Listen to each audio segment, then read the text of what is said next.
Coach. Coach, you want to talk a little bit about having two players drafted in the top 14 picks? Yeah, that just speaks volumes to those kids and the hard work that they've put in to get to that point. Their youth league coaches, their parents for doing all the things they had to do to play against the best competition growing up. And then how lucky we were to get to coach them for a few years, Destiny for one and Chelsea for four. And then with Ari McDonald too, seeing her go in the draft is rewarding. I remember sitting in her home as well. So to have those three kids get to fulfill their lifelong dream and our two Razorbacks to go in the top 15, just really excited for them and anxious moments for them leading into it. And to be able to see Chelsea's excitement live and Destiny's on TV. That's one of the many whys that we coach for days like today. All right, we'll go ahead and start taking questions. If your video is off, either please hit me in the chat or use the raise hand function. Paul, we'll go ahead and start with you. Yeah, I know you were there with Chelsea and her family. Just tell me some thoughts going through your head when you hear that name announced. We had a little bit of heads up that it was coming just to get ready for things and all that. So they had no clue. The pick right before was a little bit of a surprise of the draft. And there was kind of a little, I wonder what that meant, and so, just to see that build up and the excitement, all the preparation, and for her to have the people there that have been there for her entire life, genuine joy. You can just see it in their reaction. So when you know it's coming, you start to watch reactions rather than the TV.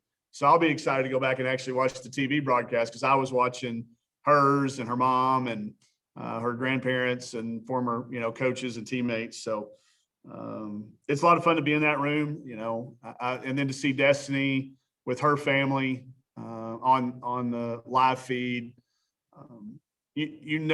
That's excitement's genuine. It's not fake. It's genuine joy and excitement for them to be able to go into this next little phase of their lives. So rewarding as a coach because we're 1/1,000,000th of part of it, but it's fun to be that 1/1,000,000th of a part of all their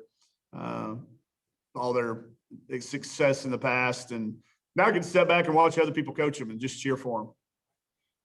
Second guess them and, wonder why they're not shooting as enough or they're not running plays for them. So it'll be fun. Nate, go ahead. Yeah, Mike, just with Destiny or Chelsea talked before the season started just about, losing weight and how hard she worked. It particularly rewarding to see it pay off the way it did with her draft choice. Yeah, it was a body of work. It was, those people that are doing the evaluations are looking at lots of things. Nothing more important than how they impact the game. A lot of the conversations we had with some of the WNBA evaluators were, well, can she do this or can she do that? Or, she seemed to do, I said, guys, here's let me tell you this. She does exactly what you tell her to. If there were times you thought she should have passed, it's probably because we told her not to. Or if we cleared out a side to attack until she found a shot or a foul, that was because we told her to do that. She is a kid that really can impact it.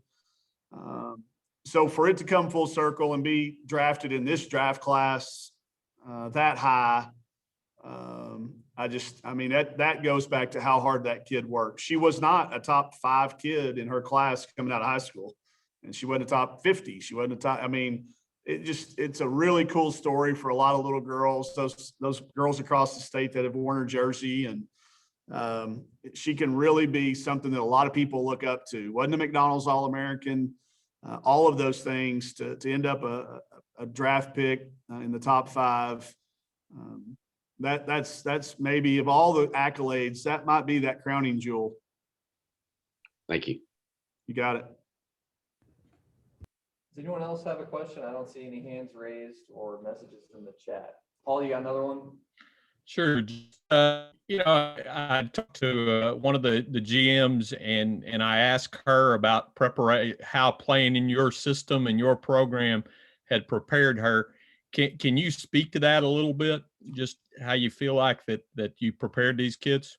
Well, I do think part of what we do is get them ready for that level by putting them in position to make decisions. That's what that league is all about. Decision making, and being able to guard multiple spots. That's why we had Chelsea having to guard the 4-player lot. Obviously, we try to win as many games as we can here at that level, but exposing them to it, letting them grow their game and play to their strengths. I do think that translates. And we've got a few kids now that have made that transition, and I hope it becomes a staple that those people can look at what we do and know that they're going to be as ready as they can be. It's a huge jump. It doesn't matter how much we prepare. She's got a big jump next week when she shows up in training camp, and she knows it. But I do know that she's not going to be put into any situations that she hasn't at least seen before, and hasn't been exposed to. She's going to have some learning curves, just like every other rookie does. But I know she'll go in there with a little bit of confidence because she has been put in those situations over the last 4 years. I would also ask, the fact that Slocum went 14. I mean, how good a chance do you feel like she has of making a roster? I mean, well, specifically to the Aces, if you look at their cap, they've got a lot of great players, and I think they need a rookie on their cap. So I have not looked at it deep enough to know who else the Aces selected, but they were one of those teams that we had really highlighted as a team that could use a rookie on their contract. And y'all have done a great job of covering it this year on how difficult it is to make one of these teams, because of the way those rules are written. There's some teams that won't even carry 12 kids because of their salary cap and injuries. So she's in a favorable spot, and she knows. The last conversation I had with her before she left town was she probably knew more about the WNBA draft than anybody I've ever seen. She had studied it. So she'll go in there. Now that she knows specifically where she's at, and she's also got somebody down there that she can pick the phone up and call. I've already texted with Plum a little bit, and Plum will be there to take care of her and show her the ropes. So I have checked the calendars, July the 11th in Dallas, and I think June the 13th in Vegas. So we'll flip a coin later to see which one I decide to go to, but I'm going to Vegas. We'll go to Nick from Pig Trail, and then we'll go to Hayden. Hey, Coach. You mentioned having 2 Razorbacks go into the top 15 and how you're going to be rooting for these girls. But how do they that impact your program in the future that you have 2 top 15 selections? Well, I think it's why we're going to have, future of McDonald's All-Americans calling it. I mean, we got 3 coming in next year. We'll have 3 on the floor together. That's how it impacts you. It impacts future kids. They see kids come here and play and realize their dreams. This just is another one of those bullet points of information that you can come here and play in this league. You're going to be as prepared. The SEC will prepare you. We will put you in situations that allow you to be yourself and play to your strengths. And not every kid has WNBA dreams, but a lot of the ones we're recruiting do. So having actual evidence, not just talk. There's a lot of people that can talk about it but may not have the facts up. It's easy just to point out, here's 2 in this one class that played together. There's plenty of shots to go around for everybody. There's evidence to sell that, and it's not just talk anymore. So we'll use that, and that's the key to keeping it the momentum of that going. And then also now that's 2 more resources for our future kids to be able to reach out and talk to. How did you do it? Tell us about your journey. Tell us some things that will help us along on our journey. So gives us not just 2 pictures in the locker room, in the team room or around our offices, but 2 physical, breathing, talking human beings that they can text with and FaceTime with, and whatever that TikTok thing is. I don't know if they can actually talk on that, but whatever they're doing, there's another resource for them to lean on. Hayden, go ahead. Hey, Coach, that was actually kind of going to be my question about recruiting and how do you turn this into the next group of kids. But personally, I just kind of want to know as a guy from the state and see two Razorbacks taken, where does this stack up personally for you is how proud you are of a group of kids or just a couple of them? And second, just a personal one real quick. Where in the world did you get that hoodie? Why did you decide to wear that on ESPN tonight? And how do I get my hands on that? Chelsea signed with Jordan Brand early on. So I made a phone call to somebody I know out there and said, hey, I'm probably going to be on. I need something to represent the brand. So they sent this to me. And if you saw the shoes that Bowen was wearing, those black and gold Jordan high tops on the broadcast, I don't have enough swag to pull this off myself. So actually, I think JC, my girlfriend, actually picked this one out, so she gets credit for that one. But as far as where it stacks up, it's they're all unique and they're all different. But this one's really, really special because of the way these kids came to us. Again, I know I've beaten it over the head, but Chelsea could have gone anywhere in the country when she left Oklahoma. She was going. I mean, she was getting ready to get on the plane and go to Florida State and Ohio State on her visit here if we hadn't closed the deal. So for her to believe in us when she had no reason to. I mean, all we were doing is, giving them recruiting pitch. There was no physical evidence out there that she should choose us, and she did.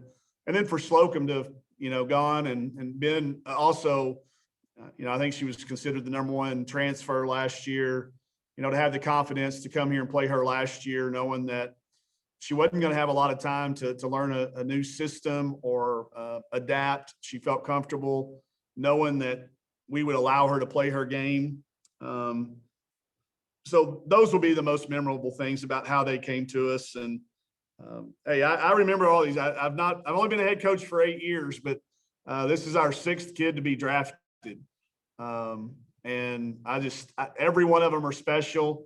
I've got a little shelf on my house that we'll have to make some room for after tonight. It's got to double in size after one draft. So, and hopefully it's a thing that, again, like I say, we can keep adding to and learn from. We've made some mistakes and we've along the way of getting kids prepared and ready. And it just gives us more opportunities to learn from them and make our future Razorbacks even better. And I think we've got a few coming in here that, we could be doing this again next year and for years to come. Thank you, sir. Videos for Coach. Oh, hey, you got another one? No, I'm good. Saying thank you, Okay. sir. My wife dresses me too, so I'm with you there. Believe me, I learned a long time ago what I think is cool and what is are two different things. Well, actually, sorry to butt in. If anyone else, I'll stop talking. But as much as your system too, the pro style system of not just the brand and everything, but how much of a recruiting pitch is that at the same time as how big tonight is? Well, I hope we have to continue to talk less and less about it, and we can just show them. We can say, hey, this is how it translates. It translates into this. And we can still say, there's things we can continue to do to get better, but the video will sell itself.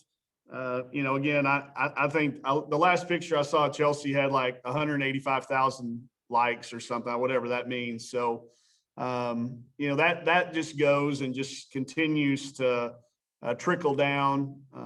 My phone, I think I have as many messages tonight as we did after we beat UConn. So that means there's a lot of people watching the draft. It's a great year for women's basketball. Maybe this is the end of it, as we get ready to go into the next year. The draft kind of wraps it up. So for us to be a part of that, and I haven't seen how the rest of the draft went. I stopped watching after Destiny got picked. So I'm interested to go see where everybody else went and see how it all plays out now that these camps get started up. Yeah, Russell, go ahead. How big is it for Chelsea to, get selected by Dallas and play that close to home with a bunch of Razorback fans down in the metro area down there? Well, we're going to know that drive down there. I hope it stays. I know there's been a lot of talk about trades, but I didn't see what happened all the way till the end. But I'd love for it to be that short of a distance and that easy of a drive. We've always gone down there and supported them just because it is our closest team. So there'll be a lot of rush for Dallas Wings jerseys tomorrow, I'm sure. And then when we all get down there, there'll be a few hog calls down there. I can't imagine. I think it's fun for her and Charlie to both be close to home. And if I saw right, maybe Dana Evans got picked there late too. So, it's going to be a young team, an exciting team. And I hope they open up training camp. I haven't heard whether their training camps are going to be open, but sometimes we get to go down and watch those. So short drive is a bonus, Russell, for sure. We'll get a spirit bus up and go down there and make it a road trip too. Anybody else for Coach? All right. Thanks, y'all. Appreciate it. Thanks, Mike.